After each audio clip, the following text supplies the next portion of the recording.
It's Wednesday at 7:30 p.m. Central. That means it's time for the AXE+ARCANA fantasy adventure game on the internet broadcast system. Welcome, the adventurers. How are ye doing? Fine, just fine. Doing good. Howdy, y'all. Howdy, howdy, howdy. Hello. Alright, audio's pulling in alright. I don't think we're gonna not do any video for the Dungeon Master, the Gamekeeper tonight, just to make it, try to make sure the stream comes in all nice and crisp for you. Yeah. So, how's everybody doing? Pretty good. Feeling good. Living my best life. Living the best life possible. Fantastic. I'm so happy it's Friday. Oh, you jerk. Lemon, it's Thursday. Wait, what? Wait, what? My Thursday. It's Wednesday. Jeez. Oof. Yeah. Today has been the longest year. All right, I shared with you guys the music for your background. Just put that playlist on loop for you. Let's see. Make sure you're watching my stream in Discord. And should be good to go. All right, little recap for us. This season started off, our adventurers had returned from the primeval lands of Crotara to find the ancient entity William Wisp had returned and ascended to the throne of Ambrosia. Your work ships that you brought back with you were fashioned into a sort of train, being pulled by Ark, your airship, in a cloaked mode, staying to the outskirts of Ambrosia, staying in hiding. The characters are staying in hiding because you are wanted by William Wisp for aiding and abetting Barris Grelmdar, the wizard who banished William Wisp. Magic has been outlawed in the lands. With your return, and as a result of the actions of Season 1, Wark technology has sort of merged into this realm, and the lands you left are now different. The city is large, vibrant, and beautiful. City is now starting to sort of be marred by this Wark tech being integrated into the buildings. So it's sort of like Ambrosia's hit this like industrial age almost. The skies are tainted with this toxic green. Occasionally you feel as if you see the very eye of William Wisp himself blinking in the moon. The world has changed while you were gone, and you were just doing your best to survive. You encountered and befriended a goblin druid named Gus, and encountered something sort of mysterious in the woods before your train had to take off, as 3 ships were on the horizon and seeming to head your direction. The Wark train took off as these 3 skip ships, piloted by Thwarthogs, the new sort of guard police force in the lands, came and tried to kidnap the bandit that your heroes had rescued. You were carrying a one-eyed man named Kyrus, who had sort of been your on-again, off-again nemesis throughout the first season. You rescued him from Season 1 and were keeping him sort of in confinement. The Thwarthogs tried to break him out. Damage was done to the ship. He escaped somehow, not with them. And Dusk the Bard lost a hand in the scuffle of the combat. Waddle, our monk, who had occasionally been venturing into the city of Ambrosia for goods, claimed he knew a place where Dusk could get his hand taken care of. So our party snuck into the underworld in a sewer system beneath the city.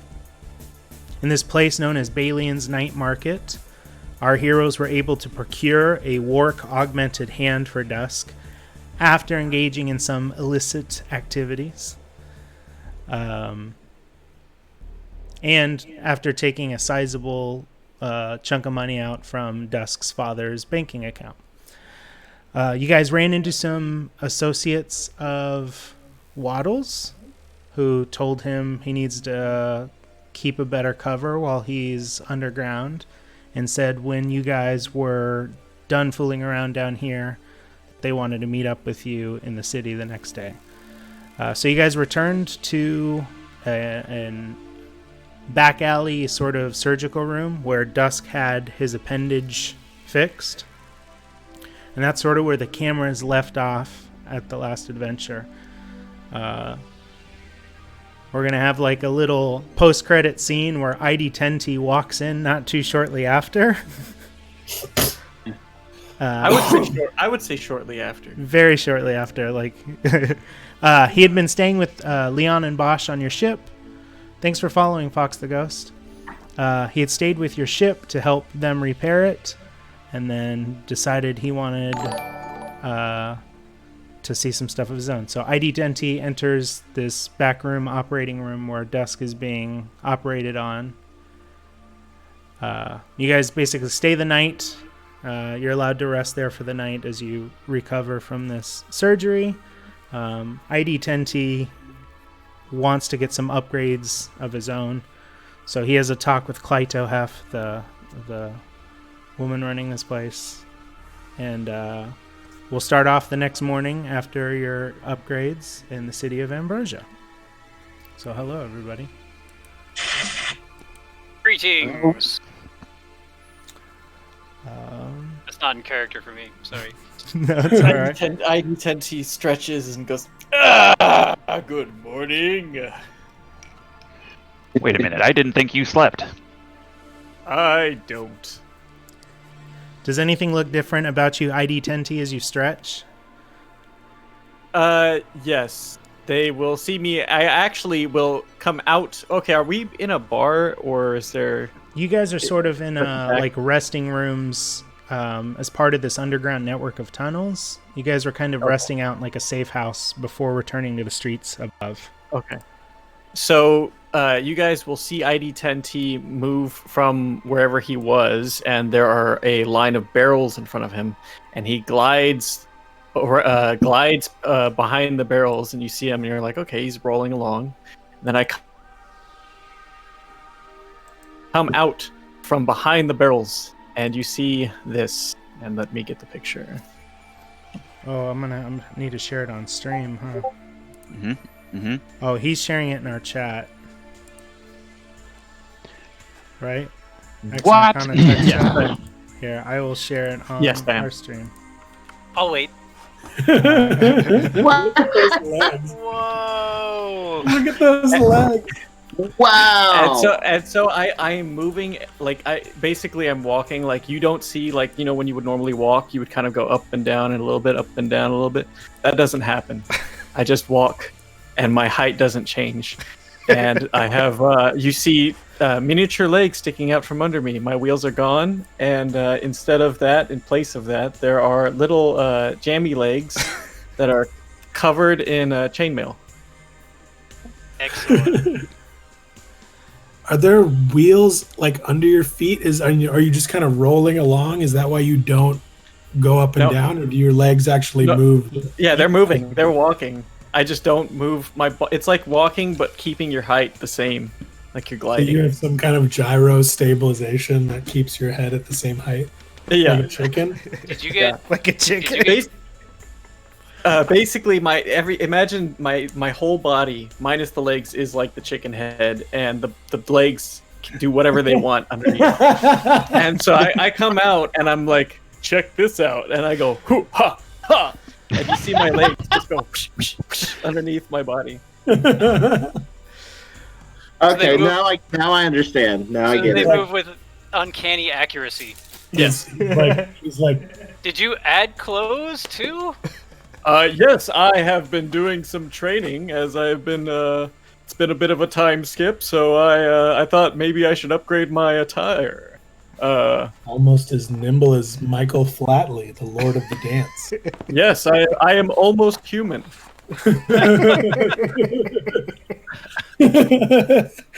Oh goodness. Yes, you are. I'm sure it's like looking in a mirror. Let's see. So, as ID Denty's shaking out his new gams. Dusk has this like almost robotic arcane hand now in the place of where his old one was. He's kind of getting a feel for it. It doesn't quite feel like it used to, but it's more of a vibe than an actual sensation. So you try to like... It does that too. If you scroll up in our chat, actually, I posted a photo of what I thought our hand might look like. But is that where you were thinking, DM? Or it's whatever you want it to look like. It's your... Yeah, I kind of want it to look like this weird... Yeah, that's it. 2 thumbs. A bit of an upgrade. Yeah. Two few. Johnny Two Two few. Thumbs. It's in sketch mode, right? And then I feel like y'all already mentioned this before, but I just see the montage where you're like strapping it on and then you like crush the goblet. Like, full Evil Dead, I guess. I like it. I like that. That's good. I mean, I could be attempting to play the lute and like just ripping through the strings. Like the strings keep breaking with every stroke. Also, you just crush the hell out of the neck. Yeah, there's like no, I can't play. No, because that's my regular hand. Oh. My strumming hand is my robotic hand. Gotcha. Right? Well, I was gonna give you a cool guy handshake, but now I'm a little apprehensive about doing it. So Gus had stolen a shoe from that magic shop, and I believe he gave it to Velvet. He did, yes. So Velvet, you put it on, and you kind of like it, you know. Should we invite Gus to the game? Oh, so Gus is not going to be here today. So Gus is he in hiding? He's taking a nap under Bado's helmet. Yes. He's tucked Really it out. cute. He's really cute, and I've already put it on the gram. Poor He little what? guy. He looks really cute sleeping, and I've already put pictures of him on the gram. The workgram. Workstagram. Workstagram. Workstagram. Yes, I have one With really cool Workstagram. magical shoe on. So But while you're wearing that one shoe, your speed is increased by half of your walking speed. So are you 30 feet more than likely? I believe so, yes. Yeah, so you find yourself almost twice as fast. If you had both shoes, you'd be twice as fast, but you are half as fast. I mean... One of your strides is very long. Yeah. Yeah, I probably look like I'm walking like I'm missing like 2 feet of one of my legs. I don't know. It's like your right foot's a rollerblade, so you like push, glide. I was gonna say, what are those stupid shoes the kids wear these days? The Heelys or whatever. Wheelies. Yeah, is it wheelies? Yeah. So it's basically you have half of these boots that give you speed. If you want to flavor it differently, absolutely go for it. If you can think of something unique with it, absolutely. So did we cover everybody? Waddle was seen he was cage fighting in the mantle of the blue mandrill. So it turns out Waddle has a tattoo of Masquerade, which allows him to change his appearance. Velvet's got the boot. ID 10T has legs. Dusk has a metal hand. And Bado's here. Your stuff hasn't come up yet. I've got it. Everybody's shaping up pretty good. So you guys wake up. You kind of get your stretchies out. And you are ready to make your way up to the street level of Ambrosia.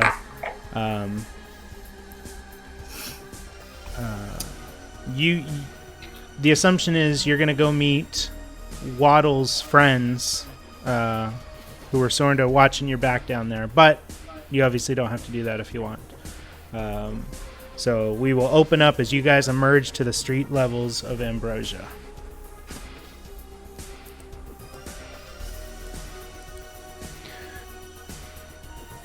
Let's see. I thought I had a disguise. Bado had a disguise figured out. Oh right, baby.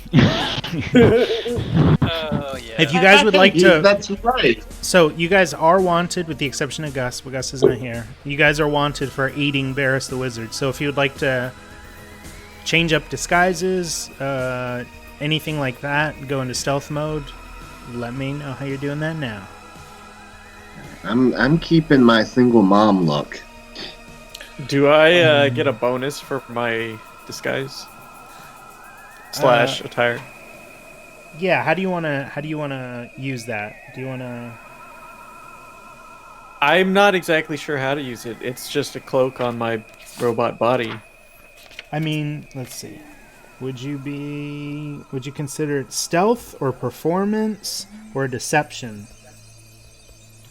I would consider it performance, maybe, or persuasion, to persuade somebody that I'm that something basically that it's so ridiculous that they don't even think, oh, he's a wanted person. Okay. They're just like, wow, that robot's trying to wear human clothes. Okay. All right. Keep So these people. we'll keep that in mind. You said deception. All right. Velvet is going to make themselves up to look motherly. Dusk, Bado. Bado, are you going to stay with the baby feel, or you want to do something different?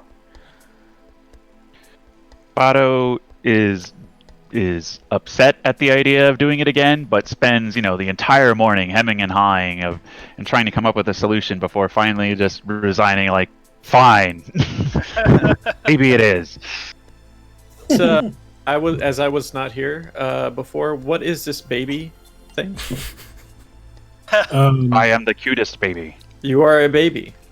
We are wanted, so if I remember right, it's because I have a disguise kit. I gave my disguise kit to Bado, who dressed up as a baby because it was suggested by Velvet, who's going to dress up as a mother. It's worked so far. I have literally no other ideas. That sounds amazing. That sounds like a plan that ID10T would be completely behind. I'm as amazed as you. Assuming human form. Yep. We'll see where this goes. All right. You're gonna fit in great. You're gonna be fine. You got this. Alrighty. So everybody in their costume and with their backstories prepared, you make your way up to the city streets of Ambrosia. Ambrosia is a large city. In the center of the city is Darling Castle, and it's sort of up on a hill, and it's got like a small forest around it. The river road runs down the center of Ambrosia. So it's like a city, but it's more like a walled, almost like county, because it's pretty vast and pretty wide. On the map here, I've got known places. AXE+ARCANA Tower is where you guys started the very first season at Purple Star. The Frothing Otter, number 3, that is where Dusk would go perform. Number 1 and 2. Number 2 is Clytos. That's where you guys went in and are emerging from now. And the Belching Bard, number 1, that is the other entry point into the Balian's Underground. So those are like 2 secret entrances to get to that crime space you were just at. So you guys are at number 2 currently. I'm trying to recollect. Did we discuss with my cohorts where we were supposed to end up meeting them? You know how to see the sign of them if you decide to look. So if you perform an investigation or a perception check to start hunting them down, you know they like to keep out of view, so you would sort of use your skills to make yourself known to them. Savvy? Gotcha. Savvy. So I don't mean to backtrack, but I think I remember that hadn't I, regardless of being in a costume, hadn't I revealed? I think I revealed my identity to get money. You did. So I guess like I'm not really sure. I feel like that puts me at more risk to be seen. I'm trying to think of like what I could be doing to I'm not really sure what I could do other than like put my cloak on even more, Do you have put any, two cloaks. do you have any stealth? How's I your don't have stealth? stealth. You don't have any dexterity? Can I use my thaumaturgy to change my eyes? Sure. It says that's one of the things I can do. It says I can only do it for 1 minute though. Damn. That's awfully specific. Is it a cantrip? It's a cantrip. It's an at-will cantrip. So, I mean, you can basically just every minute redo it. So we can essentially say you're just continually like flashing your eyes or... Okay, so I'm at least changing my eyes to not look like me.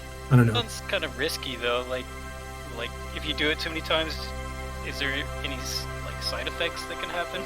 I could just lose a spell slot. If you cast this spell multiple times, you can have up to 3 of its 1 minute effects active at the same time.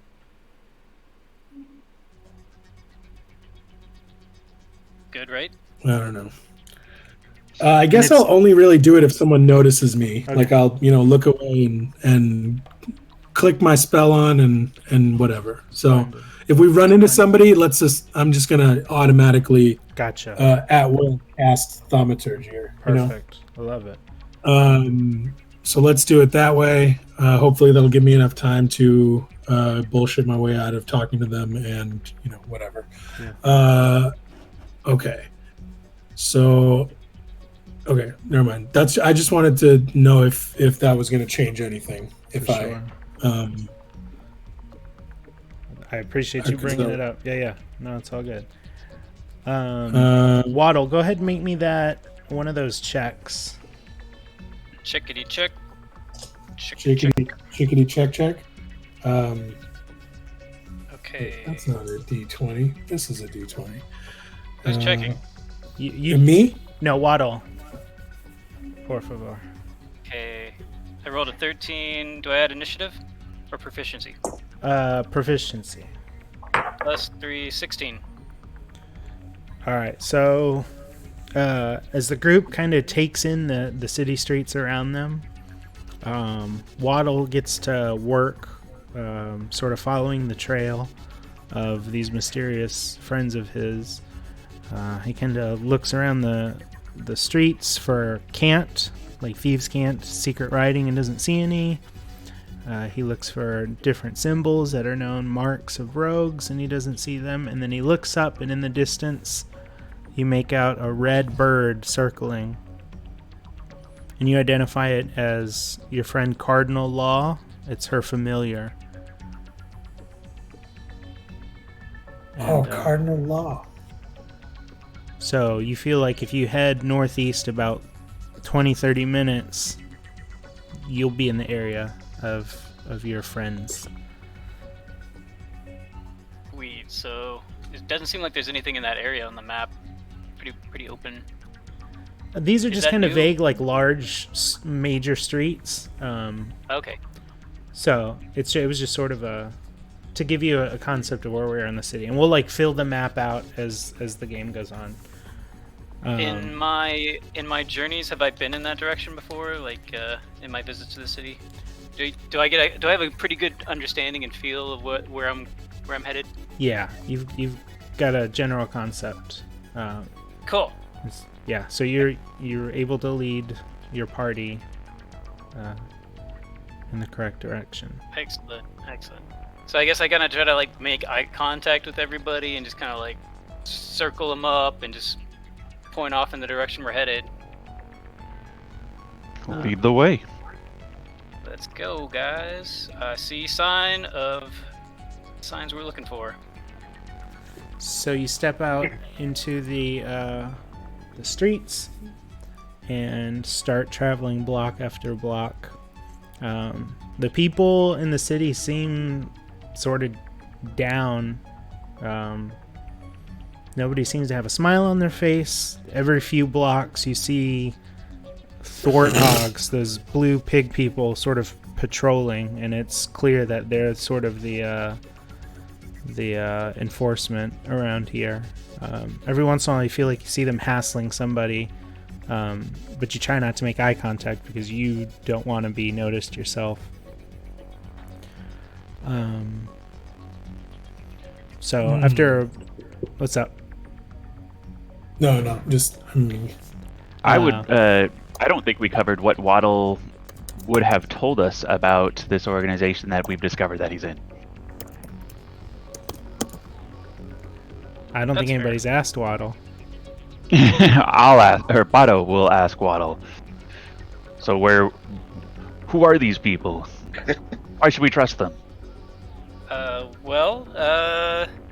They're folks. They're friends. We can trust them. They're lawful citizens of the city, and I've had dealings with them in the past since we've gotten back here from the past, and I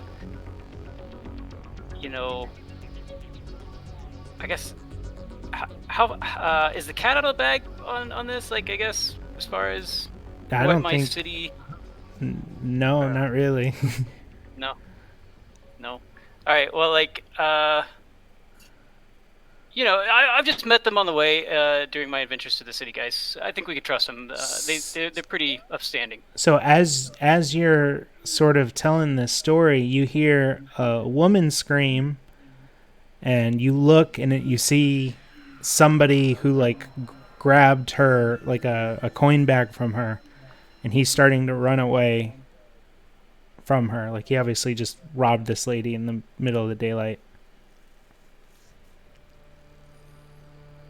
I kind of look at the party, and then I kind of gauge the distance between me and this guy, and I say, guys, just keep heading that way. I'll be right back. And I just chase off after the guy. What did he steal again? It was like a robber stole a coin purse. This elderly lady was at a merchant stand. She was trying to buy a couple of heads of fish. They got real good skeletons on them in this fishmonger. Yeah, and so I'm gonna start chasing after Waddle. Should we go help Waddle? Do we really know where we're going without him? Oh, that nice old lady's purse was just stolen.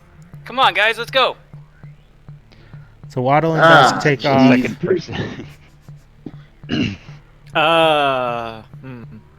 Is the old lady still there? Yeah. She's like, my coin purse. I can't believe he stole my coin purse. I want to do a quick... Won't someone do something? What is the thing where I determine whether they're evil or insight up to no good? Insight. You never trust them. I'm gonna do an insight check on the old lady. Okay. Turn undead. See if she's really buying some fish. All right, roll it. Let me do a roll here. What is it? A D20? Insight check. Yeah. Okay, that's gonna be a 17. Yeah, she looks like she was gonna spend. It was either food or medicine, and so this coin purse was gonna get her 3 fish heads, and that was gonna make a good soup for a week, and then maybe Johnny will feel better after that soup. Things will turn around. All right, No, not Johnny. snap my fingers and go darn, and just start chasing after them. Keep in mind, I'm still not bouncing up and down, going as quick as I can. So. Waddle took off, then Dusk took off. ID Denti did a quick scan and then ran off. Velvet and Bado, your undercover friends have all started running. Come on, baby. I guess we should follow him. Definite shrug at the camera energy here. Yeah, we just kind of saunter off. We don't race off. We just kind of like saunter off. casually saunter off and follow them. Very wise. Alrighty. So, Waddle and Dusk, you are the ones who are mostly in eyesight of this thief, as is sort of like dodging in and out of the crowd. You're able to keep him within sight. He ducks down an alleyway. You guys turn down that alleyway and you see him starting to scale a fence. He gets on the other side of the fence and he kind of like laughs at you. And as soon as he turns around, there's a dark shadow in the alleyway that catches him off guard with a punch. You see him sort of fly back and hit the ground, and you see the silhouette of a Tabaxi rogue. Tabaxi are cat folk. And you see the silhouette standing there after having knocked this thief out.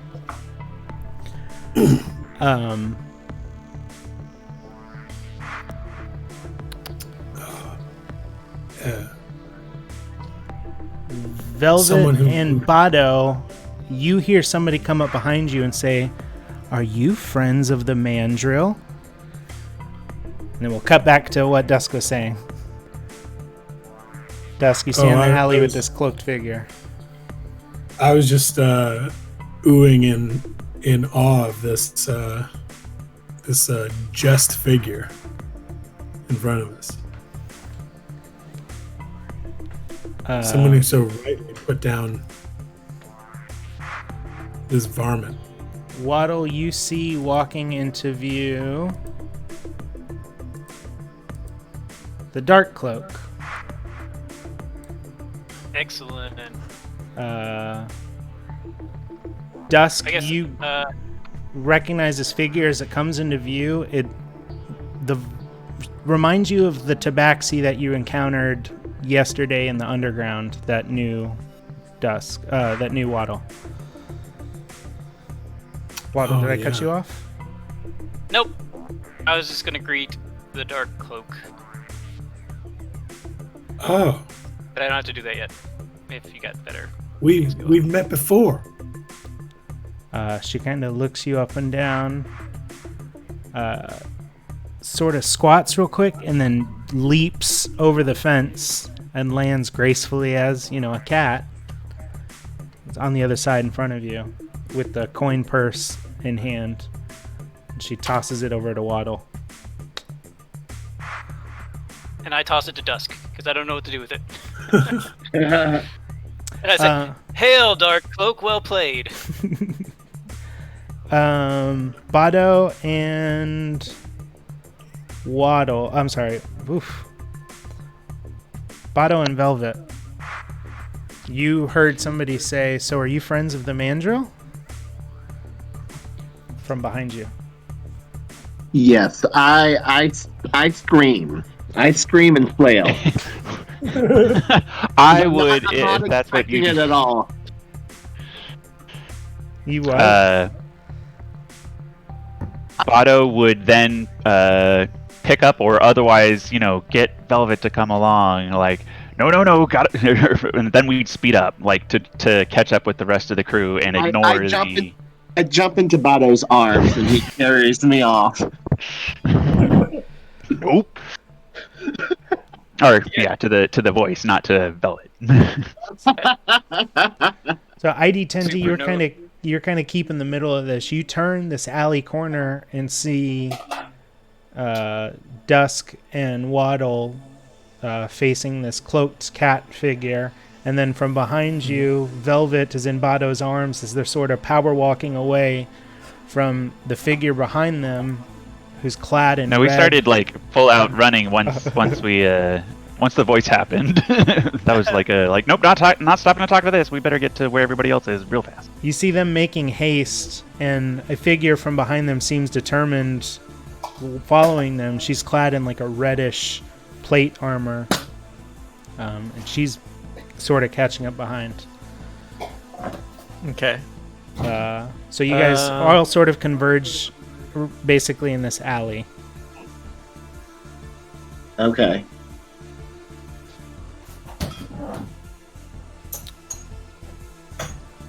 Oh, okay. Dusk, the coin purse was thrown to you. You want to do anything with it? I guess I say, mighty kind of you to take that varmint down, Darkcloak.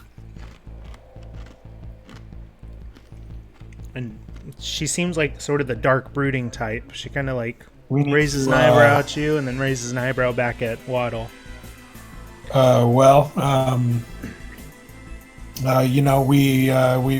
might need to get this purse back to that kind old lady back there. She was screaming for it, so You hear a whistle.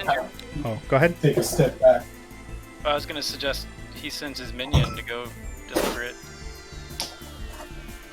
Don't you got a minion? Who? Dusk, yeah. I don't think so. Oh, I can create an unseen servant to Yeah, that one. send a coin purse back. Yeah, I mean, It's just gonna look like a coin purse floating back to her. Though. Awesome. yeah, let's do it. So you reach down and you feel a connection with your newfound patron. You feel that dark ember of rock that you feel once you get a connection from your patron, and you feel power from them sort of absorb into your hands, and you're able to cast this spell, Unseen Servant. And this little like shimmer of a being of some sort like appears, and you hear it like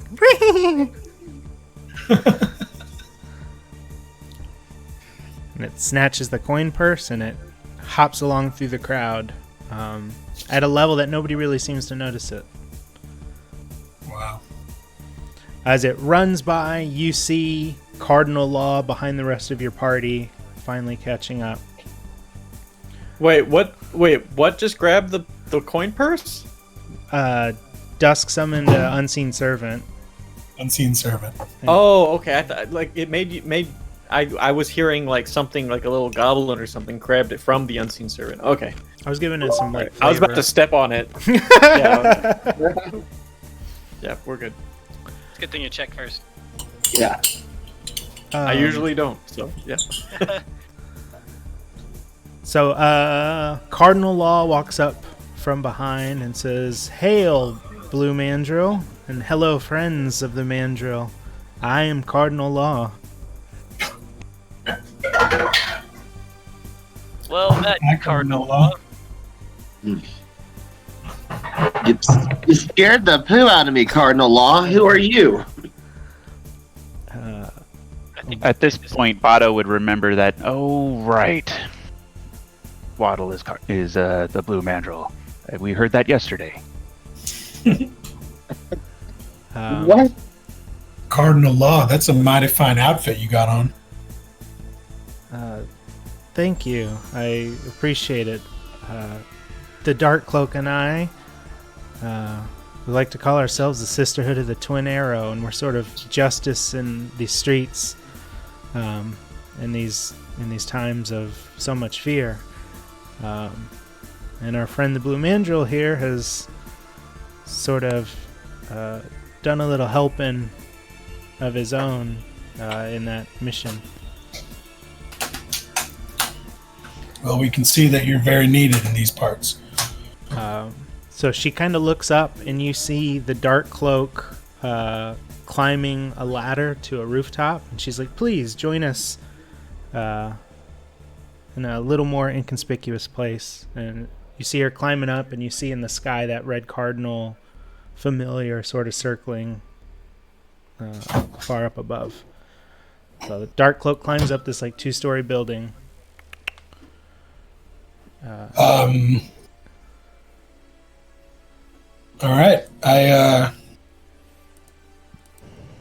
Let's see. Oh, How do we climb up there? There's a You just ladder. climb up It's- yeah. Oh, okay. well, that's easy. Well, yeah, I think someone want to go up first. I don't know if I should try with my hand. Maybe I should go up last. Why don't you? Ooh. I might What? grab the ladder too hard and pull it down. We'll go first. You Yes, I will go first. And I'm going to position my large. I weigh like 300 pounds, guys. I'm going to position my body in front of the of it and start climbing with my noodle arms. Uh-huh. And very, very. I'm going to struggle very hard with my little legs to get up the ladder. I was gonna ask. I take a few steps back. So that's So Best let him get up there on his own, without anybody else on the ladder for now. it's all Yes. upper body strength. My noodle arms may be noodly, but they are very strong. You can do it. You can do it. We're just trying to cheer him on. struggling so hard, clearly struggling. Little I kind of want to anime- roll a climb check, but No, let's it's- just go it's- ahead yeah. and go with there. Little Yeah. anime sweat bubble. But you're able to shimmy on up onto the roof. Who's after ID 10? There's no like risk of failure here. Yeah, I just scramble up. I'll just scramble up real quick. in an ape-like fashion. Yep. Almost spider monkey-ish. All right, you like swinging from ring to ring. Yep. Dusk Bottom Velvet. I'll go next. You. I'll make sure that he's the only one on the ladder because he's also heavier. Yeah. I feel like you hear the brackets like strain under your weight, but you're able to pull yourself up. There might be a slight dent in each of the steps now, but it holds. I'll go next. I'll gingerly climb up this half broken ladder now. Very gingerly. Ginger. Otto was embarrassed when he gets to the top. But I go and I give him a little pat on the back and I go, "It's okay, baby. There's nothing." Stay bigger. Oh right, the anger's back. And then Dusk, you're last. All right. I guess what can I do to roleplay this? Like my hand, me getting used to my new hand.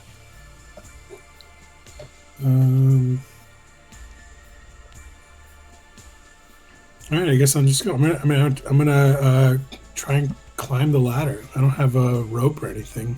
So. Maybe it's a big show of, for each rung that you grab onto with your new hand, it's you grab it on and then you move the rest of your body and then you're like yanking or trying to, release the new hand properly and it's a little slow going. Yeah, My- but each my- rung my- is a my- character development. My two thumbs individually wrap around the hand and I need to concentrate to undo both thumbs before I can reach the next rung. So it's quite an ordeal with this new hand of mine. But those three fingers on top keep a nice firm grip on the rung itself. I can almost kind of hang from it a little bit. Well, there's like you start to, and you feel like the flesh pull where it's connected to this technology, and it's still like sore. Ooh, you okay. know? You're okay, but like you do feel this like odd cold disconnect. Your flesh hurts, and then it just stops, but you're able to Okay. still move stuff without feel. Okay. Well, I'm going to take a deep breath and just kind of concentrate and make my way up the ladder. So you shimmy your way up, and as you're the last one over, you set yourself up, and you see this skyline view of the city of Ambrosia. You can see off in the distance, south of the river, the tip of the AXE+ARCANA Fellstone Tower where you guys started. You see Darling Castle in the center of town, but it looks in disrepair. I almost feel like there's a cloud permanently over it, and you just get bad vibes anytime you sort of focus in on it, knowing that somewhere in those halls William Wisp now sits. This particular nest, as they call it, overlooks a small market square. So as you look down, you see there's a fountain in the center of the square, and then like 6 sort of streets with different like markets and vendors, and there's a couple of tents. And it's populated. There's a hustle and bustle down there.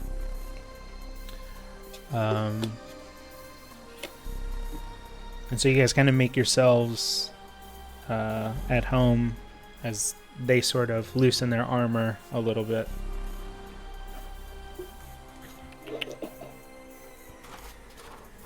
Bado, I'd be very interested in what the former Fellstone Tower looks like, or not former. It's still a tower. There. Yeah. Does it look any different?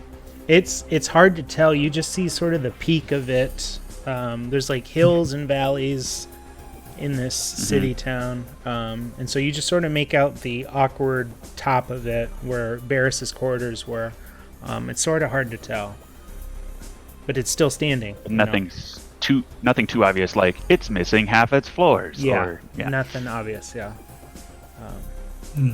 But keep that in mind as we explore the city. What does Darling Castle look like?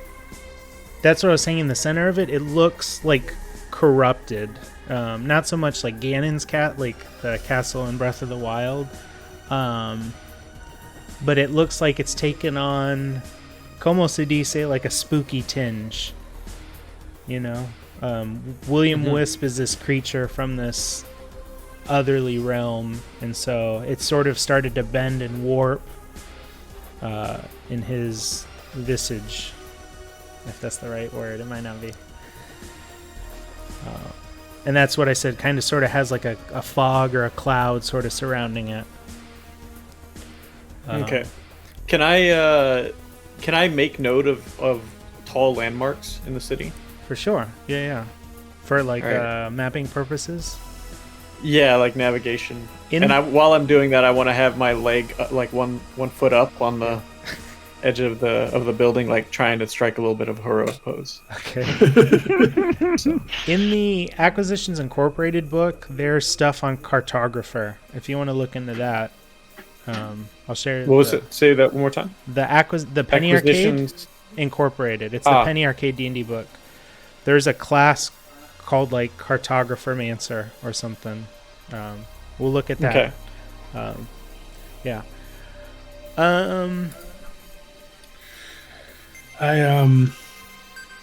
I'm looking towards the frothing otter, and I guess I'm gonna try and actually play my lute for real this time. Okay. Yeah, go for it.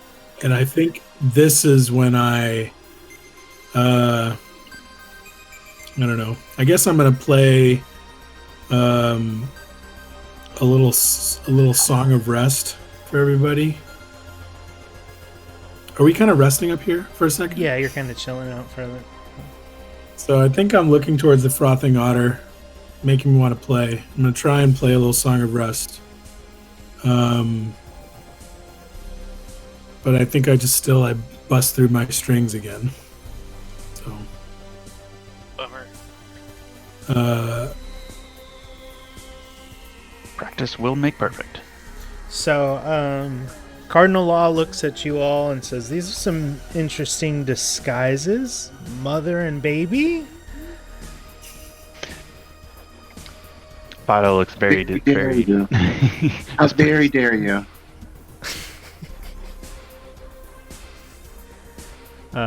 It worked. I'm not proud, okay? As the string on Dusk's instrument snaps, she kind of looks at you and she squints and she's like, "You look familiar."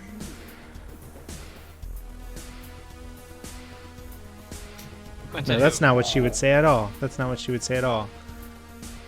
The string snaps, she looks, and you see her do like a mental calculation, and she says, "So you're Elhef's son."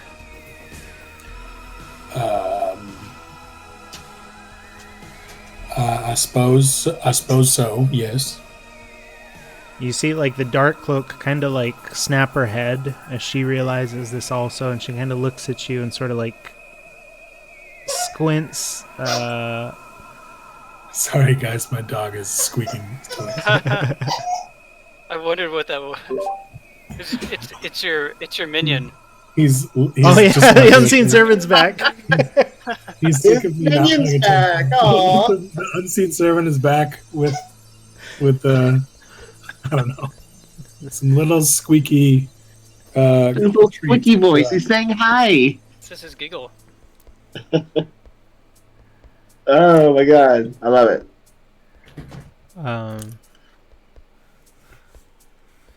So as they say that, you see Dark Cloak turn back, and there's a map of Ambrosia on the wall, and you see color-coded areas of the different crime bosses that have sort of taken over Ambrosia. And Elhef Beelzebas, she sort of points at the river running down the center, has control of the waterways in Ambrosia.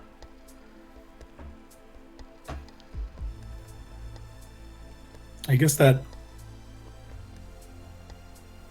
is there. Does that mean like him being a central, like controlling the water? Is that saying that he's like the most powerful of them? He controls. They all kind of control a different aspect of the city. He's sort of he's like transport. Yeah. So Cardinal Law starts. She notices you looking at the map. So as crime has risen in the streets of Ambrosia, it sort of devolved into different factions, and there's basically 4 major crime bosses. There's Elhef Beelzebas, and you look over and there's like imagine this is like a cork board with a string and stuff. We call them murder boards. This is a crime board. I just want to know what region is Pepe Sylvia in charge of? I don't see him on the board. You wouldn't. Elhef Beelzebas is kind of has control over the waterways, transport and delivery. He's like a shipping magnet. If people want to send parcels or goods, Elhef is the person you go through. You guys are familiar with Balian. Balian's sort of a master of goods. He runs the underground market. If there's contraband you need, if there's mercenaries for hire, Balian sort of controls the literal underworld of Ambrosia. Is he a jerk? That doesn't sound so bad. He's sort of like... He's not like evil, but He's definitely murder profiting. contracts and like he's not necessarily good, You could say he's like chaotic neutral at best, because it doesn't matter as long as he gets a cut.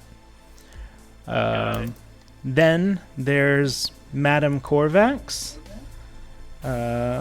She's sort of runs the banking. She's the lady of the coin. If she can invest in something, she'll invest in it. She's got her fingers in all sorts of purses, and if not, it's said she controls the person who does have their fingers in that purse. Otto's eyes narrow. And then as this work technology has sort of like rapidly increased Das is sort of leading. If there's anything technological related, it goes through Das. He's a wark also. Yeah. I put my hand on my little monocle and I go, "Oh, that man looks very handsome."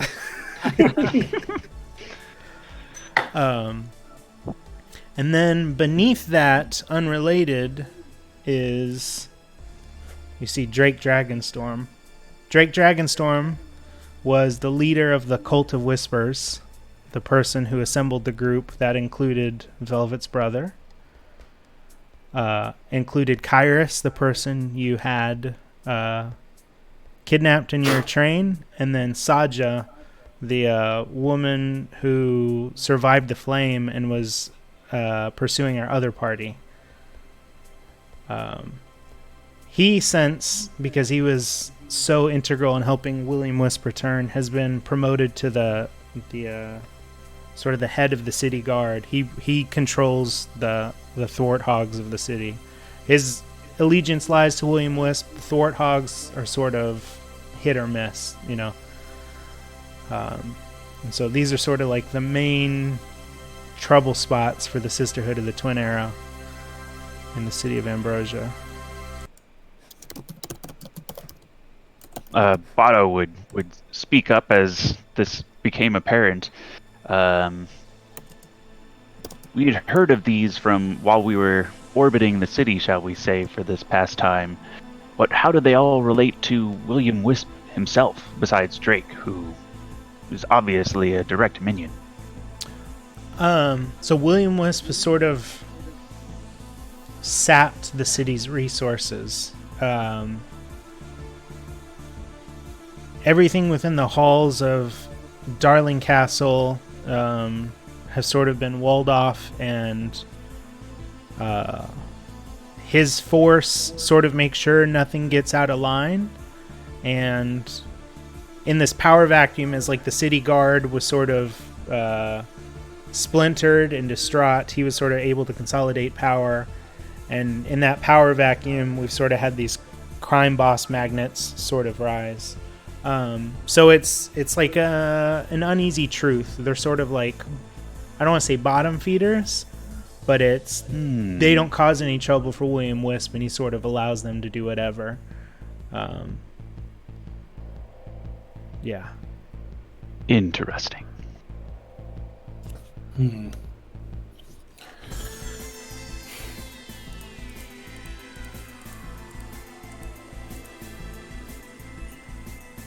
Botto would share that the whole reason I left the army might have been because of Madame Korvax.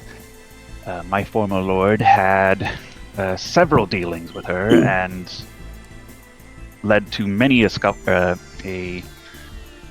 conflict that were not as black and white and good versus evil as they may have seemed at first, and it all became a matter of coin in the end. So it is not surprising that she would have swooped in to take control of the monetary aspect. Well, she sounds like she's stuck. Velvet. She's quite lovely in person, actually. Velvet, so you heard that Drake Dragonstorm, this head of the city guard, was responsible for converting your brother into a cult. Whoa, yeah. He was the one who turned your brother's mind to William Wisp and like used the Ring of Red as a lure. Well, he sounds like a jerk too.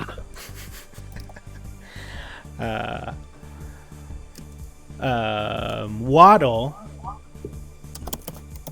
you also, like, there's something about Drake Dragonstorm that looks very familiar to you. And while you'd heard the name, you'd never really seen a portrait of him before now.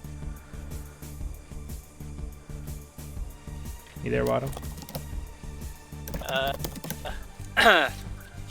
Man, I can't put a finger on it at the moment. I just know I've seen him. Make me a history check. Roll a d20 and add your intelligence. Oh, that's not gonna go well. 6 intelligence -1. 5. Proficiency +3. So you can't quite put your finger on it, but like you swear you've seen Drake Dragonstorm somewhere before.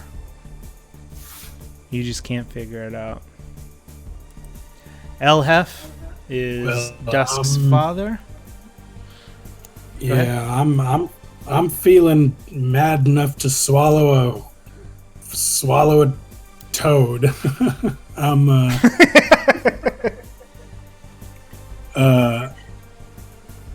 just, I'm feeling steamed. I'm feeling heated.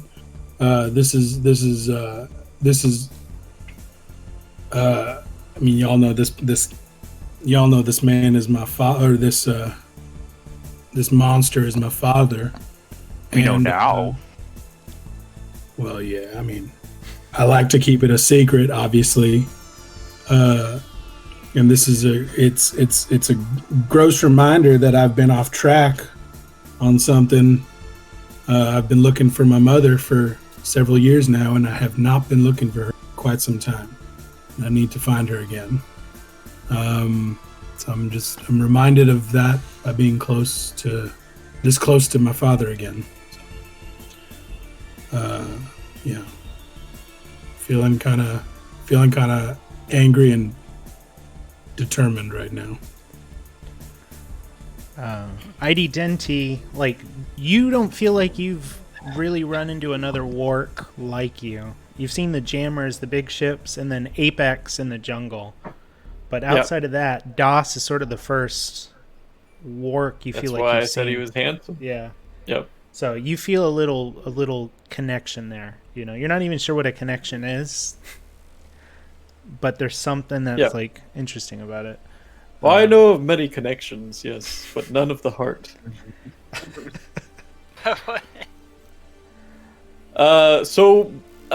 I'm kind of like scanning all of these. Are we seeing these faces, or are they sketches that they're so showing it's us? Or are you just... It's like a mystery board. So there's like yarn tied to their faces to the different parts of town.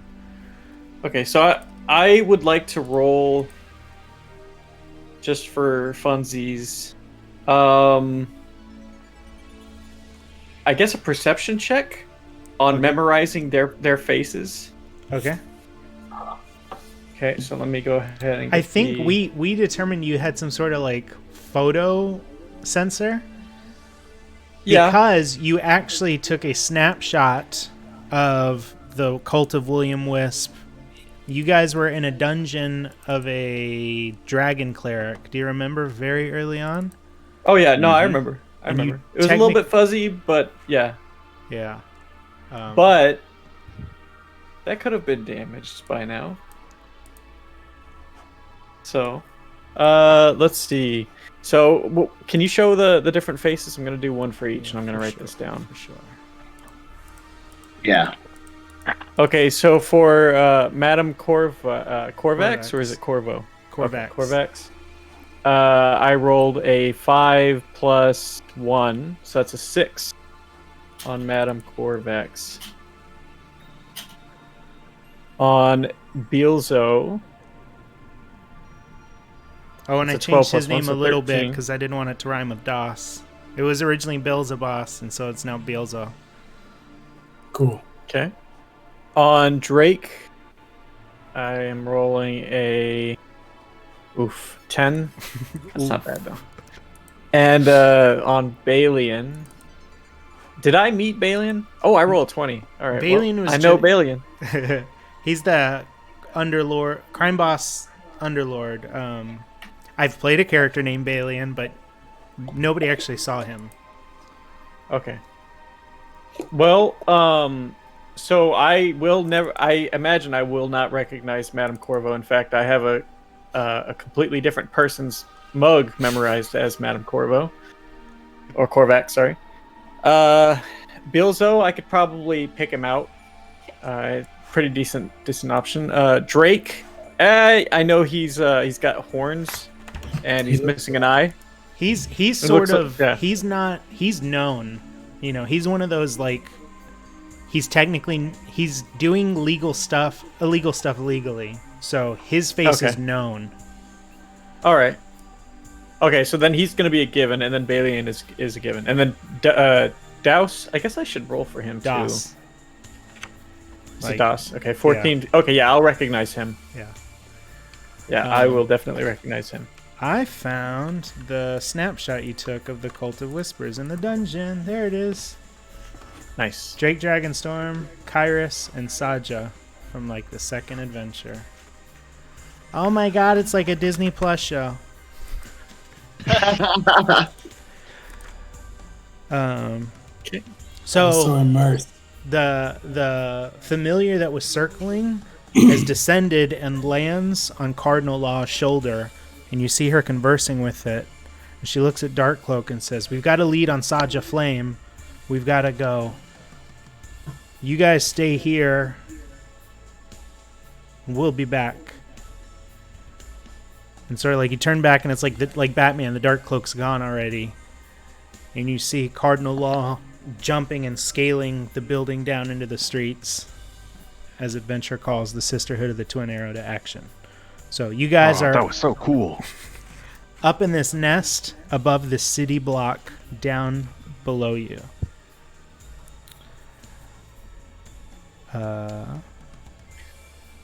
Who wants smoothies? Bada would go ahead and turn to Waddle. All right, now we can continue our conversation. Why didn't you feel you could share your membership in this organization with us? Aren't we friends? Sure, we're friends. I just, I felt like I had some exploring to do on my own, and I wanted to do it secretly, and I didn't want to, I needed a disguise in town, and there's a lot of things that happen when you're in the heat of the moment, and I just felt like that this was a good one to make a decision on, and so I created an alter ego for myself, and then I just kind of ramble on and just kind of mutter to myself, and maybe I turn my back on the group and just like kind of go in the corner. I will say at this point it might strike your minds that maybe you all should start working on alter egos. You don't need anything for right now, but like in between adventures we'll have chats offline, because you don't know, you'll be in the city until you guys decide to leave the city, and so start keeping that in mind with the flavor of the story. Don't worry so much about the specifics, What do you mean by alter egos, though? So, like personas, like disguised personas, or something else? Waddle becomes the Blue Mandrill. He's got a tattoo of Masquerade, and like as he's taken this he was a monk and now he's 1 level rogue, so he sort of worked that into this like vigilante crime fighter sort of thing. So you don't his have alter ego is also wanted. No, nobody wants Blue Mandrill wanted. He was just Blue Mandrill. Blue Mandrill was in a fight in the cage match. There's nothing illegal about that. Oh, okay, yeah. You don't have to use it that way if you just want to, just an alias. So anytime you guys are in the city streets, you don't have to describe it to me every time. Or however you want to do it. Right? It's whatever's fun narratively. But you guys look out over the city block, and I would like everybody to make perception checks. Okay. 14 for me. Oh, crud. Oh wow, I rolled a 20. Hell yeah. Oh, nice. 12. I briefly navigated away from my character sheet. Come back. 5 for me. All right, so Velvet got a very good 20. All right, so I'm going to sort of describe this 16. marketplace. 16, excellent. You guys are in this nest above a place called the Knight's Rest Inn. It's like it's an inn, obviously. Connected to this inn is a small bakery, and then there's a tent out front that sells soup. In the city, in the center of the square, is a fountain with a statue of a heroic figure from time long past. Oh, I may have... Yeah, let's see.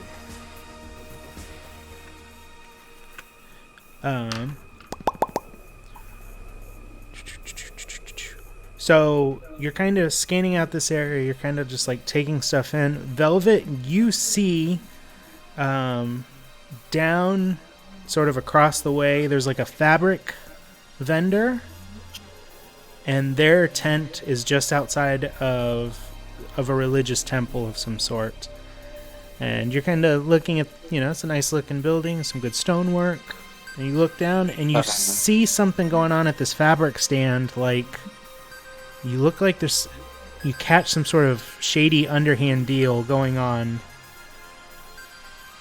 You're not quite sure what's going on, but they look very suspicious. And you see like some under the table sort of handwork going on. Okay, yeah, it catches my eye and I go, okay, wow, that's cool. They look pretty bad. I'm gonna walk closer over there and see what they're doing and so you are up on a rooftop. There are tons of rooftops surrounding, right? It's like a city square. So you can climb down and walk over. You can stay to the rooftops, but you're currently like in this like little nest that's sort of tucked away so people don't notice you. Okay, yeah, okay, that's right. Let's stay on the rooftops. Let's make my way closer, but on the rooftops. All right, so something catches Velvet's eye, and he decides to like shimmy on over Shimmy. Rooftop. You guys see Velvet starting to do this as well. Before somebody hit a 16. I did. Bado did. Bado, so down and to the left in this, you see like a salon, like a beauty mart, and you see one or two guys who don't look like they'd be frequenting a salon. They sort of like look around, and then they walk on in, and you kind of see through the window them having like a long discussion with the salon keeper. Something feels off about this as well to you.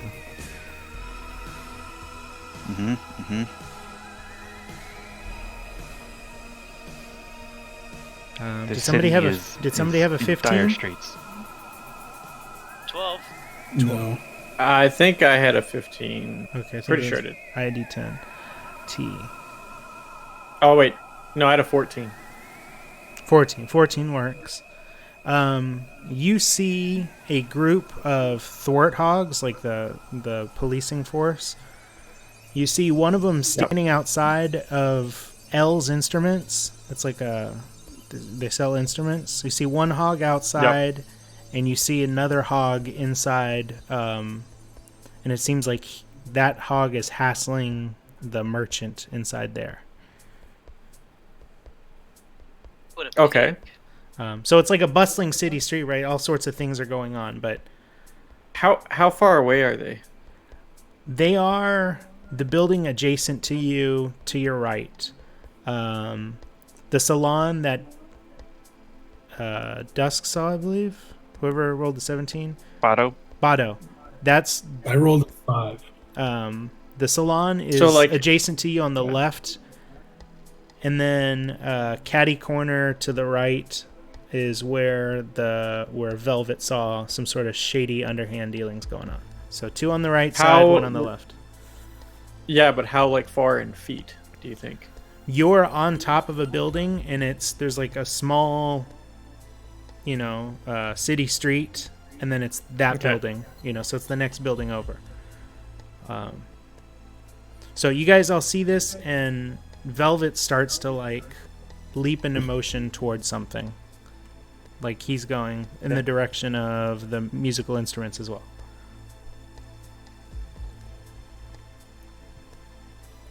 If Bado could, and senses that everyone's, sort of seeing the same things as shady underdealings just about everywhere.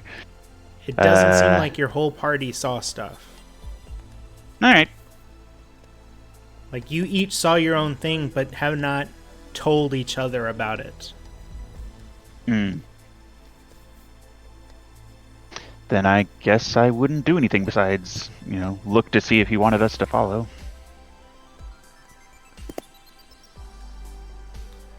Alright, so I guess nobody asks Velvet where Velvet's going. So I'm Velvet... ready.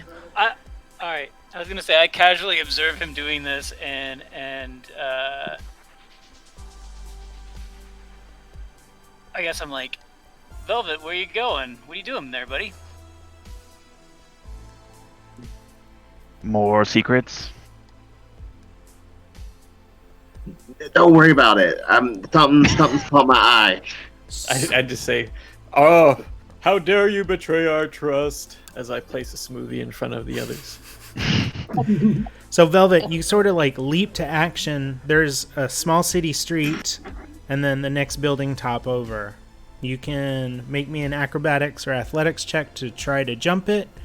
If you got some sort of magical means, you can bridge the gap somehow. But you're sort of leaping into action. What would you like to do? I have that little Healy. Maybe I can use the Healy to help me gain some speed, and I can kind of leap off Absolutely. the building with the Healy. Yeah. So make me an acrobatics or an athletics check, whichever one you might have perception. Plus, I have a +1 acrobatic. It's a D20, right? Yes, sir. I rolled a 17. +1 is an 18. Yes. So you start to run, and you feel like some extra glitz and glide from that boot, and you're able to. You run and just leap of faith, and you clear the street very gracefully and land on the rooftop next to you. You guys see Velvet like make this incredible leap to the building next door. I looked really cool doing it.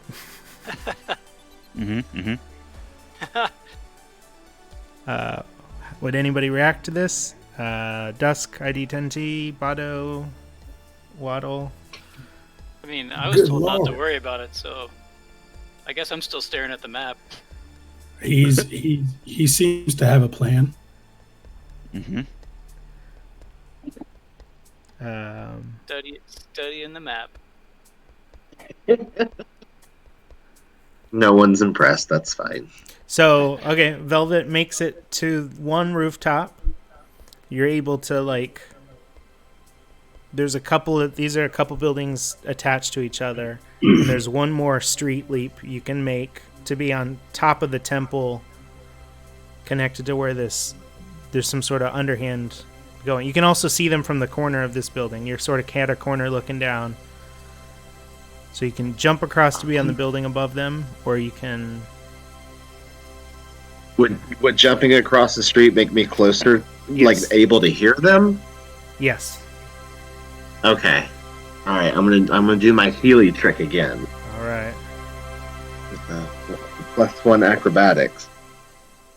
Oh no! This time I rolled a 3. +1 is a 4. Alrighty, so you go to run, and a shingle sort of kicks loose under your foot, and you start to lose your footing. Make me a reflex save Okay. as you start to feel Which one is that? It's going to be dexterity. Okay. Do we see this? Yeah. Okay. Which dice do I roll? D20. It's almost always a D20. Okay. I rolled an 18. Alright, so you feel the shingle sort of catch and slip, and you're able to like stop yourself before you skid off this roof, but the shingle flies off and Oh no. crashes in the city street, and you see the guys at the fabric market like all of a sudden tense up and put away what they were doing. Oh And no. the person who is making the purchase of the trade like ducks into the crowd, or attempts to duck into the crowd. They're going to make a stealth check. If anybody wants to try to keep an eye on them, they can. And then the person at the fabric shop starts like putting things away behind their stall. Jeez.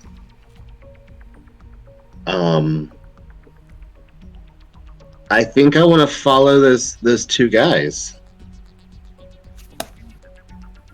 Alrighty. I think that's what I want to do, or do I want to talk to the guy at the fabric store, the stall guy? So your call, doll. We'll come back to you. No, I'm Oh. gonna talk to the guy at the fabric store. That's who I'm gonna. All right. So you want to climb on down? I'm just gonna shuffle on down. All right. So the rest of the party, you guys saw Velvet's attempt, the thing slip, and then you see him like starting to climb down the side of this building. Would anybody? And we do see anything? the same reaction from the crowd in the square that. Yeah, saw. you notice that everybody kind of like jumps like uneasily. Whoever saw the hogs, you see one of them, the guy who was sitting outside of the salon. He sort of like starts walking towards to see what was going on. I'm sorry, he was at the instrument shop. Yeah. So yeah, you see him. And you see he's walking around, and Velvet doesn't see. Velvet's climbing down and does not see the hog coming from the other corner. Blip, do I still have that rat? I would rack- I would cast sending from where I was to let him know. Okay, so Bado's gonna start casting a psychic message to Velvet. ID 10T, you were asking if you had the pterodactyl? Yeah. We did not specify, but yeah, you brought it. Is it? I mean, it's anything that I have put inside of me is inside of me still. So, if he was loose inside on the of ship, me, but you can say you brought it with you. You guys have it for a reason. all right. Well, I'm gonna open it up. Open up my little belly hatch. Yeah. Because I see that the guard is starting to walk over and will be found out. So the only thing I can think of in the split second that my robot brain can calculate is open the belly hatch, pull out the Pterodactyl. Ractyl. Pterodactyl. Because it's half cranium So- rat, half pterodactyl. All right, so I'm gonna pull that out. I'm gonna chuck it down at the street, behind towards the instrument shop, behind the guy that's walking away. So, does it talk? I haven't figured it out. I don't know if he wants like a catchphrase, like Zazzoo. Yeah. He definitely does. He definitely does. I very much hope it can fly because I do chuck it off the building into the street. For our listeners out there, ID10T had in his chest cavity a cranium rat, which is like a psychic undead rat. And then Waddle had hatched a pterodactyl from Krotara, and traveling forward through time through the spine, they sort of merged into your pet pterodactyl, which I don't think we've named yet, but we've all got drawings of it. So, Bado, you want to send a psychic message to Velvet, and ID10T, you want to throw the pterodactyl behind As where a distraction. Okay. Bado, Yeah. what are you sending to Velvet? Velvet, you hear in your head Bado's voice. Wow. As you're scaling down the side of this building, in your head you hear. Be quick or stealthy, your choice. There's a enforcer coming around the bend, and you get to respond. But I don't know what you would say. Yeah, you can respond, Velvet. Fiddle-dee-dee. That's no good. I don't know what I expected. Called him mom. I need to stealth myself. I have +4 in stealth. Let's stealth it up. You've also got a bevy of magic spells there, Velvet. I do. I do, don't I? Yeah, use them creatively. I'm all for it. Oh, When in doubt, set things on fire. Spell it out. Oh, that's a good one too. Yeah, that's better. I'm writing shirt ideas down. Fiddle-dee-dee is one of them. no, not fiddle-dee-dee.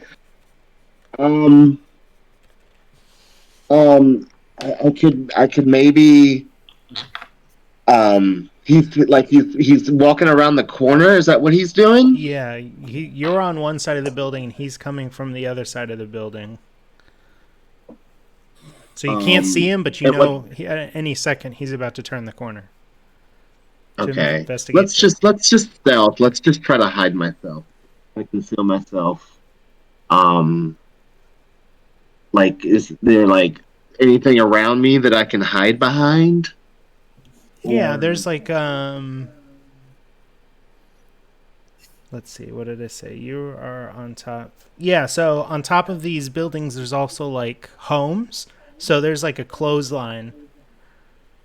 And as sort of you're climbing down, you feel like you can obscure yourself with the clothesline. Okay, yeah, let's do that. Let's make that happen. Roll a stealth check. Roll. I rolled a 17. I have a +4 stealth. So 21. Excellent. All right. So ID10T throws the pterodactyl and it Zazzoo. Zazzoo.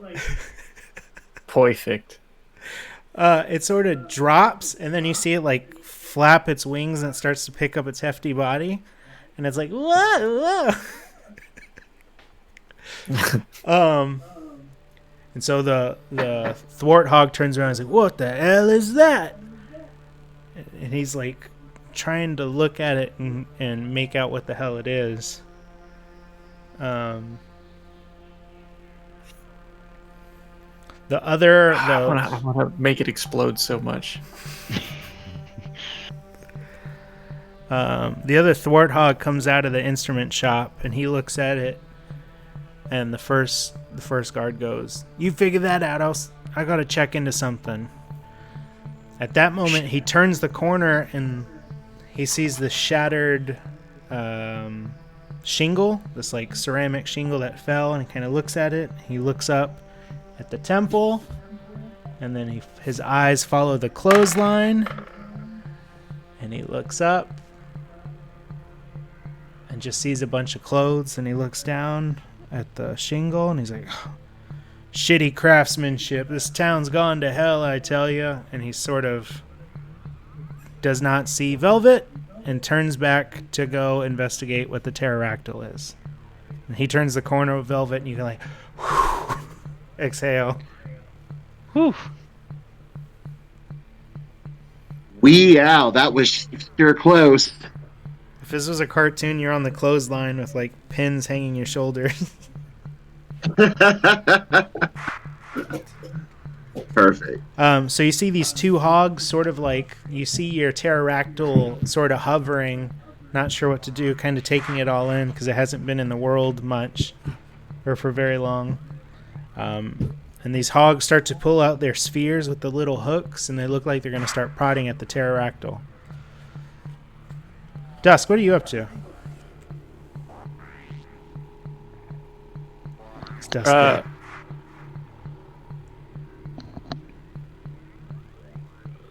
don't hear him if he's talking. No, I don't hear You guys hear anything. me? Oh, now he Can you can. hear me? Yeah. Okay. Sorry. It's all good? Okay, so I guess am I the only one that notices those hogs right now? No, at this point, I know them. Everybody started to see them, as the Everybody hogs came thinks out, you see the crowd, crowds do when cops show up, they sort of Yeah. give way because they don't want any trouble. Ooh, okay. Well, we should probably move. Did anyone see Snyder Cut? Sorry.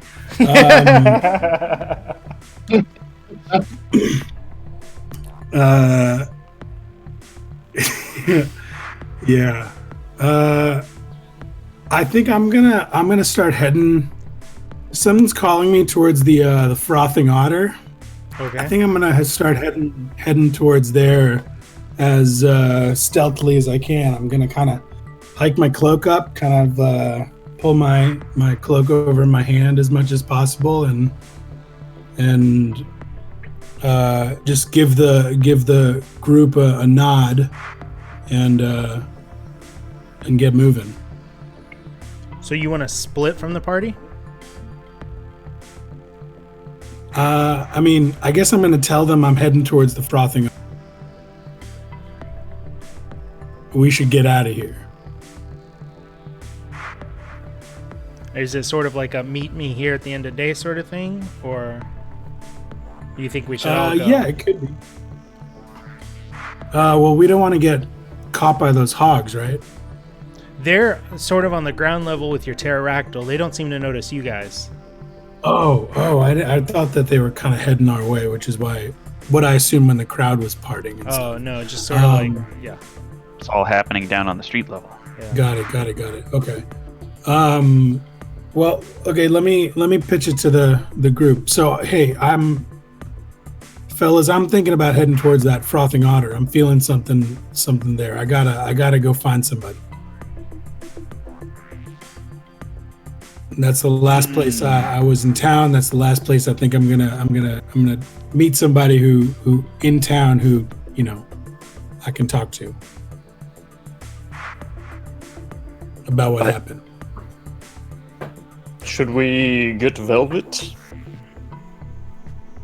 I'm just waving from across the rooftops, just waving at him very enthusiastically. Feel like we shouldn't leave Velvet. Who knows what mischief? I'm gonna hold up my wark hand, and both the thumbs are gonna spin in like a come back over here way.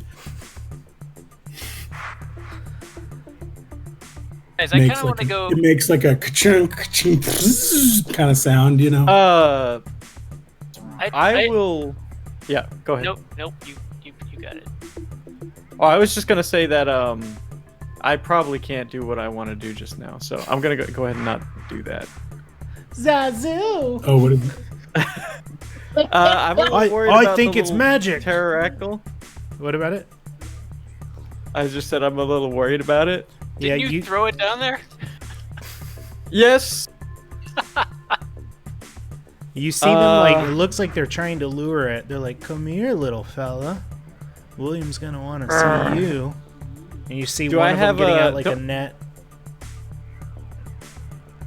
I don't have a mental link with it, do I?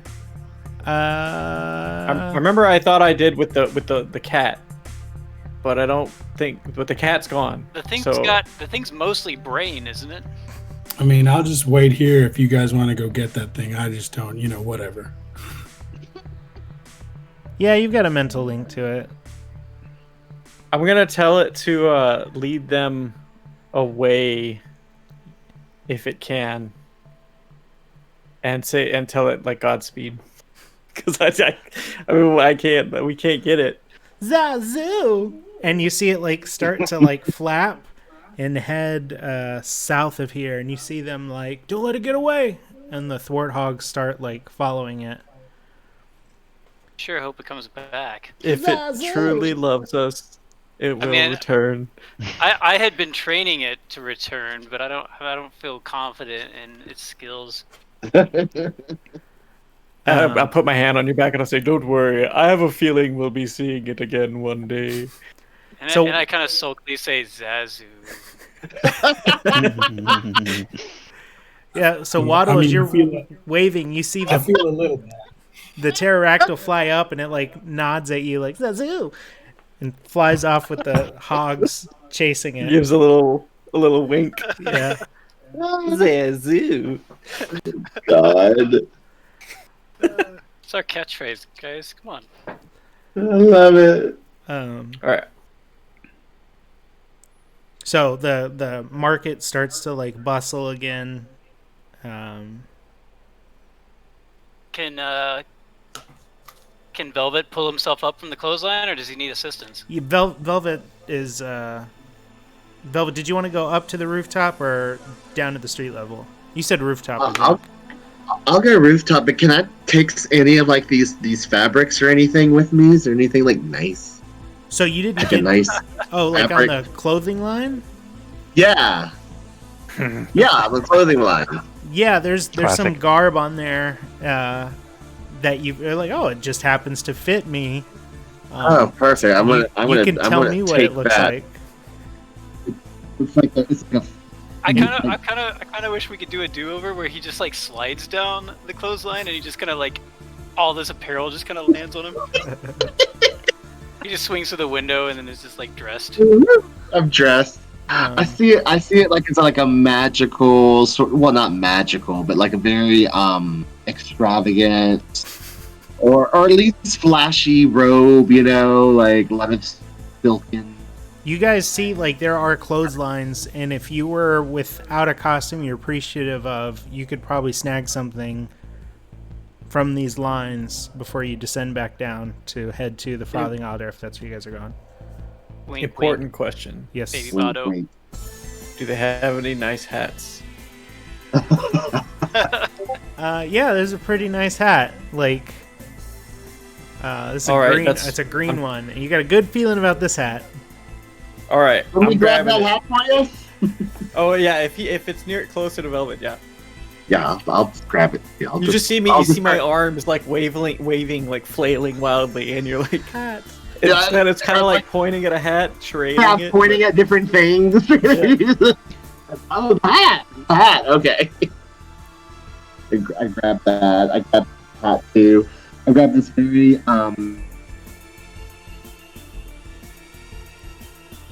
and sash. And there's a sash with it, so you can like belt it or do a headband thing if you want. Maybe I don't know. I grabbed that too. Perfect. And then I kick over the washing bucket because I'm bad now. Feel these things. And Hey, I kick over the washing bucket. Then I feel bad. And I turn the bucket back over and then kind of straighten up the clothesline a little bit. Then I leave. Yeah, ID10T, you missed it, but Velvet's trying this like bad boy Velvet thing. Okay. I'm a bad boy now. It's a character arc. Wait, are you a bad mother? No, No, I'm a great single mom. he's a bad boy, just a great mom, but a bad boy. a bad boy. T-shirt. Yeah. I'm a bad boy, but a great mom.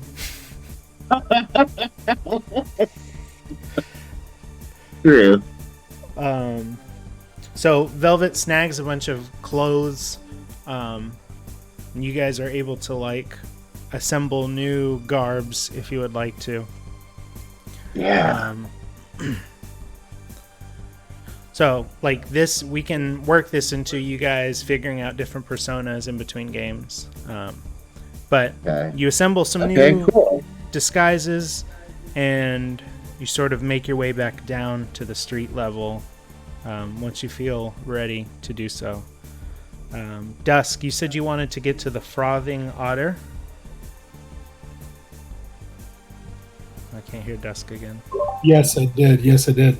All right, will Sorry, you do a investigation check for me to pinpoint the general direction from where you are? Okay.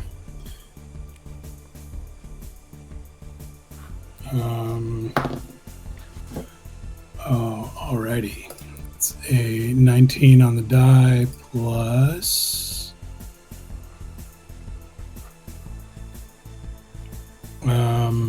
Plus 2. 21. Excellent. Did you assemble a new disguise as well, Dusk? Yeah, I've switched my eyes a couple more times. Did you grab some not clothes that- off the lines? Yeah, I grabbed a new hat, a new set of boots, No, I've still got my old boots. You know, a couple of cool new cloaks. Okay. Or stuff to stay conspicuous, you know. So you feel pretty well cloaked as a person. Poncho. I grabbed a poncho instead of a Nice. cloak. Nice. Good choice. Yeah, I'm trying to. I feel like there's an old. There's a contact at the Frothing Otter who can maybe get me a little closer to finding the person I need to find. Who are you trying to find, Dusk? Just my mom. Oh, right. I forgot. Look, I'm not a mama's boy or anything. Maybe I am a little bit, but I just got to find her. That's all. You don't think we'd have an easier time tracking down your mom by going and just straight tracking down your dad? Like maybe your dad would know something about him. I'm just speculating. Well, he's the one who done hurt her and sent her away, so I don't think he knows where she is. Okay. I was just wondering because, like, if you look at the map, like, we're kind of in Korvac's territory at the moment. You guys are Northeast, right? northwest. You guys came out of Klytos. So you're like on the border of Korvax and Balian territory.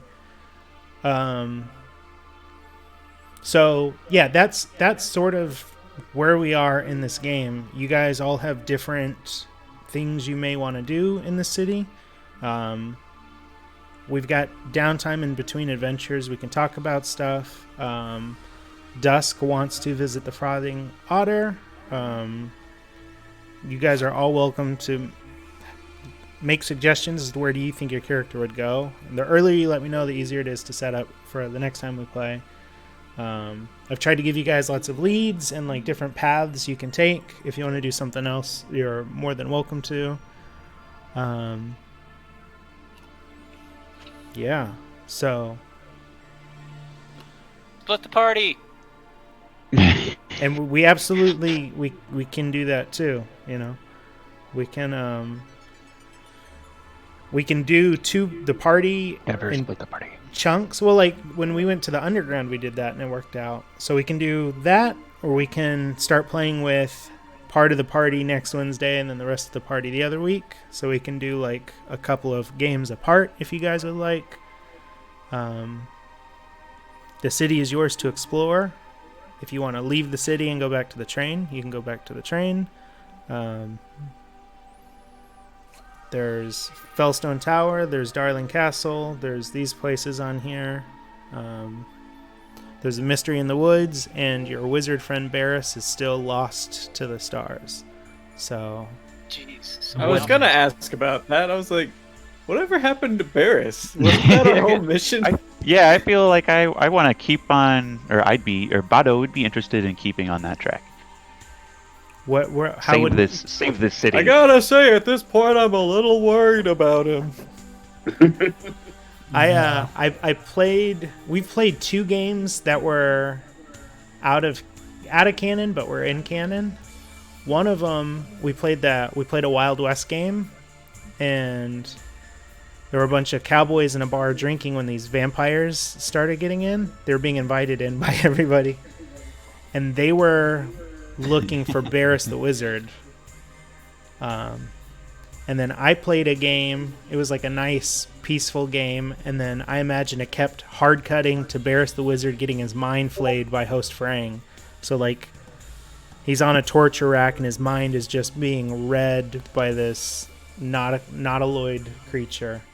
But those are like flashes. Those are post-credit flashes, you know. But yeah, so it's sort of sandboxy. You guys each have plot threads to follow that all intermingle, and you guys let me know where you want to go. Okay. Hey. And Right now.